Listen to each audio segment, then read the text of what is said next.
I made a video just a couple of minutes ago really about the little boy and his newspaper and saying, do you sleep there? He was quite confused really. I should have said no, I go to sleep in my mansion in Australia and then come back here and live my day. Whatever, bless him. I want to make a little video. This is going to be a little bit contentious really, and I suppose, I don't normally say this, right, but I do apologise if I upset or offend anybody in this video. It isn't my intention, and it really isn't my intention at all, you know. For those that know me, then you will watch the whole of this video and you will appreciate and understand, and, you know, I don't want you to agree with my words, there's no need to, not really. Oh, I'm making a coffee. Forgot the bloody kettle was on. Thank you, kettle. Lovely. So, yeah, for those that know me, then you know where I come from and whatever. You know that I'm a deep thinker. I don't follow the crowd, and I do things on my own terms, really, you know. I like to think, you know, whatever happens, I like to think about 20 different ways, whatever happens. But somebody's asked me, actually, yeah, just one person has asked me, what is my take on the recent events in Paris? And I've also got several comments about it, and a couple of them not very pleasant, but, you know, whatever, we all think whatever we want to think, you know, or do we? Yeah, there's something for you. Now, excuse me, I was just getting the milk out, bobbing up and down. So yeah, we all think what we think, or do we? No, we don't. I don't think we do. I think a lot of our thoughts are, basically, they're told to us by the governments and by the media and stuff like that, and we're told what to think in lots of ways. I'll hold this camera, right, rather than putting it over there, because then it's slightly more intimate. Where shall I hold it? Shall I hold it about there? Yeah? Can you see me? Hello. What are my thoughts, right? I was asked on day one, via the phone, somebody phoned me up and we were having a bit of a chat, and he said, it's awful what's happening in France, what do you think? And I said, I've no idea. And he said, you've no idea? And I said, no, I've no idea. I don't know. You know, on a basic level, right, what do I think when I first hear it? Well, I'm devastated. It's disgusting that humanity has come to this. It's awful. I feel sorry for the families, for anybody involved. Absolutely, I'm disgusted. I'm disgusted at human nature. That's my initial reaction. That's on a basic level. The reason why I said to him I don't know is because I don't know. I need to think about it, you know, and I need to think about it, as I said, in 20 different ways. I always do, you know. So I give it a day or 2 or 3 or 10 or whatever, and, you know, I let it all sink in. I think about things, and then the truth starts coming out, and, you know, things get confused and stuff like that. And I was thinking, if this has happened, now I've got no reason to think that it didn't happen, but I've got no reason to think that it did happen. You know, we're just told whatever we're told by the media. Excuse me, 178 people killed in a terrorist attack. And that's what the news said instantly. Now, years ago, when I was a kid, they would say a bomb has gone off in this particular country. Now they just say instantly, terrorist attack, and it's done by so-and-so, and we've got all the answers. We know who did it and all the rest of it. And I thought, you know, just as it happened, I thought, well, give it an hour or two, they'll find the passports, because that's what they do. Then we'll probably be told there was some sort of a military operation going on at the time, and the news crews were invited there. And lo and behold, you know, within 24 hours they'd found the passports, and we were told that there was a military operation there and news crews were on the scene. It just makes you slightly suspicious, you know.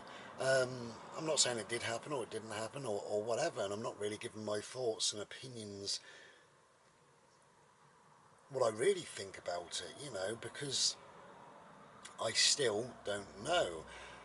I started off this video saying that if it happened and what have you, I feel devastated, I feel disgusted, and I certainly feel sorry for everybody, of course I do.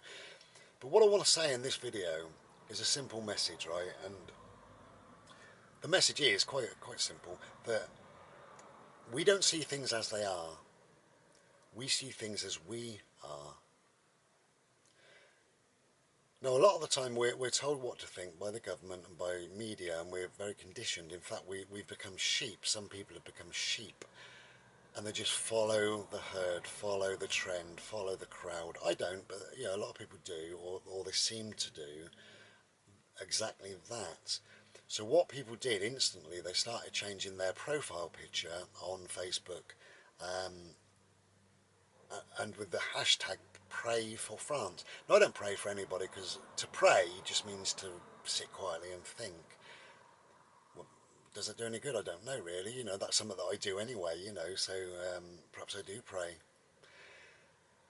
But more and more and more people started changing their profile pictures for France. You know, the French flag actually washed over somebody's face. No, they didn't do it, you know, for Syria or the Yemen or Afghanistan, Iraq or Bolivia or anywhere else, wherever, you know, any of these countries. It didn't happen, you know. This year alone in Syria, there's been a minimum of 50,000 murders, and nobody really bothers to mention it, not really. And France was, I believe, Bodie, don't lick. France was, I believe, 178, and half the world is kind of mourning them, you know, and being very concerned and what have you. You know, and you've got to do whatever you want to do, or what you're told to do, I suppose. You know, it depends on your conditioning. I choose not to. I chose that if I was to change my profile picture, I would need a flag of every country in the world that's being bombed and brutalised, and the innocent people being murdered and stuff like that. You know, that's what I would need. So I certainly couldn't do that. A friend of mine phoned me up, a female friend phoned me up, and we were chatting, and she was saying about it. You know, she said, "You haven't changed your profile picture yet." No, when are you going to change your profile picture? I said, "I'm not." You know, I said, "I just put a status up actually," and she said, "Oh, I haven't seen it." Anyway, I put a status up to say that I'm not going to change my profile picture because it's kind of unfair in a way.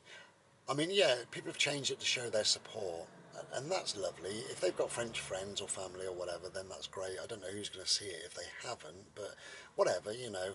Um, but we need to support the whole world. That's what we need to do, really, you know, not one country. But we were having a chat, and I said to her, imagine this, right? Imagine a water main bursting in a place called Main Street. I just made it up. And 25 houses were flooded overnight. Nobody knew 25 houses were flooded right up to the bedrooms. In the morning, these 25 houses, the 25 people stepped out of their bed into water and realised that their downstairs is flooded. All their furniture is ruined, and in fact the house is ruined downstairs. So all these houses have got to be knocked down. And what do we do about it? Got to turn the water off. So what do we do about it? Well, we could all change our profile pictures in support of Mrs. Smith at number 4 Main Street, Main Road, whatever I called it, and all pray for Mrs. Smith. You know, send Mrs. Smith your money, your thoughts, your love, your respect. Poor old Mrs. Smith. What about the other 24, you know? And that's a little bit like changing your profile picture for one country that had probably a relative small amount of deaths compared to a lot of other countries. That's what I think anyway, you know. Not that I'm making light of it, and not that, you know, one death is disgusting. That's what I think, one death. We've got a funny thing with numbers, haven't we? You know, one death is a tragedy and millions is just kind of a statistic that somebody reads somewhere. But I don't listen to the radio, I don't read newspapers or watch TV, so I don't really know what's going on, and I'd rather probably not know what's going on. That way I can form my own opinions and stuff like that, and I can think things through. But yeah, we don't see things as they are, we see things as we are. Now, somebody's recent status said it's disgusting that somebody didn't. Sorry, somebody said it's disrespectful that somebody didn't observe the 2 minute silence, whenever that was. Now, that person is seeing it from how they are, right? Because they think the 2 minute silence does some good, or they think the 2 minute silence is respectful. They've been conditioned and told that over the many, many years. You know, that's what they believe now. They don't really believe it, but they're told to believe it, so they now do. You know, they're told what to think, so that's what they think. So when somebody does something slightly different, or they choose not to be involved in whatever's going on, then people start banging on, you know, it's disrespectful. Well, maybe it's not to that person. Maybe that person's thought it through and decided it's not for them. Who knows? I don't know. I don't know that person. Now, for years, I haven't observed the 2 minute silence. For years, I've been working in teaching and stuff like that, and I've worked with autistic students and people with brain injury, and I've worked in lots of different places where it's you couldn't do that. You know, you could imagine the noise and the problems, and these people still need support 24/7. You can't ask people like that to be quiet.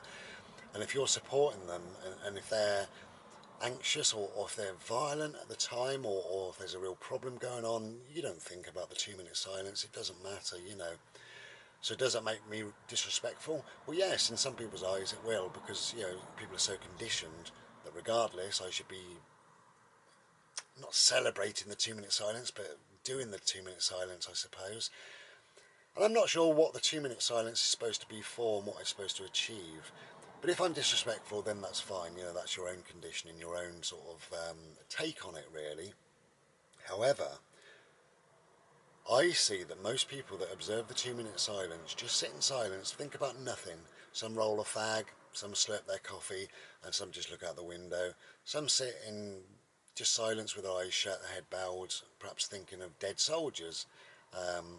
Probably not many people think of all the murdered civilians. You know, I'm sure that I think there's something like 10 to 1 of murdered civilians to each soldier. Now, a soldier does know what they're getting into. A soldier goes to war knowing they're going to be killed. They dress up in combats, they carry guns and knives and whatever. You know, they're going to kill, of course they are. And sadly, they will be killed in return. And it is sad, any death is sad, whether they're a soldier or whether they're an innocent person. Any death is wrong, in my view. That's my position. Um, you know, but I spend more than 2 minutes. I spend a long time deliberating and thinking in absolute abject silence, the state of the world. You know, I really contemplate death, war, murder, politics and religion, what we're fighting for. Most wars are sort of illegal, or about oil or gold, or power or something. I probably spend a lot longer than these people that spend 2 minutes, so am I now disrespectful? You know, who cares really? It doesn't matter what people think about me, I don't care. You know, I don't wear a poppy, I choose not to wear a poppy. Many years ago I decided that, and I wore a white poppy for a little while, then I even decided against that. And I think it's a personal choice. I mean, again, people say, oh, that's disrespectful, well, whatever. You wear red, you can wear white, you can wear purple, or you can wear none at all, because we've got a free world, really, haven't we? We've got a mind, and we've got to think about it. And what the poppy represents to me isn't a very good kind of thing in my head. And also, when you look into the Hague Fund, who I think they produce the poppies, they invest in arms, actually. You know, they invest in like BAE systems and other technologies that actually produce guns and weapons. So more people get murdered, so then we need to buy more poppies to say we're sorry that you're murdered as well, or whatever it is, you know, whatever we wear poppies for. But again, it's a personal choice, you know, and a lot of conditioning has people saying, where's your poppy? Where is it? Why are you wearing your poppy? I don't know. For the dead? What dead? Soldiers. What about the other dead? I don't know anything about them. Okay then. You know, and I'm not belittling the poppies, I'm not belittling the Hague Fund, I'm not belittling the 2 minute silence. I do respect everybody's opinion, and I actually respect all those things as well, because we have to do something. I nearly coughed then. We have to do something, don't we, to, oh, I don't know. Do you know my take on it, right? I wish my arms were long enough to wrap around the world. I would cuddle the world. I think we live on one planet. I think we need to embrace this world that we live on, this little globe of ours. Spread our love across the land. Love each other. We should love every human being, every planet, you know, sorry, every country, every blade of grass, every tree. We should spread our love far and wide. That's what we should be doing. Make war illegal. No more death, no more killing. Time to wake up. You know, get rid of religion, because that causes a lot of problems. Get rid of politicians, that causes even more problems. You know, let's love each other.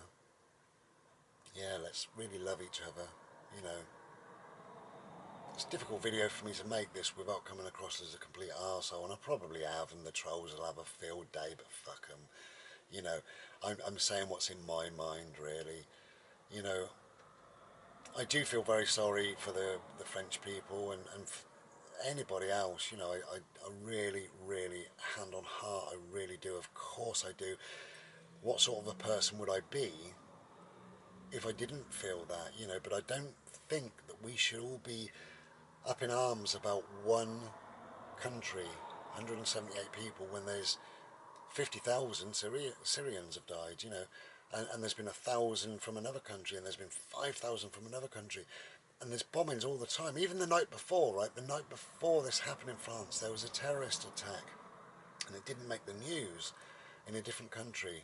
You know, but maybe the country was too far away, or they had black faces or something. I don't know. I don't know what it is. But it does seem that the media tell us what to be upset about. And if people are conditioned enough that they want to go changing profile pictures, or they want to be part of the crowd, then that's absolutely fine in my book. I've got no problem with it.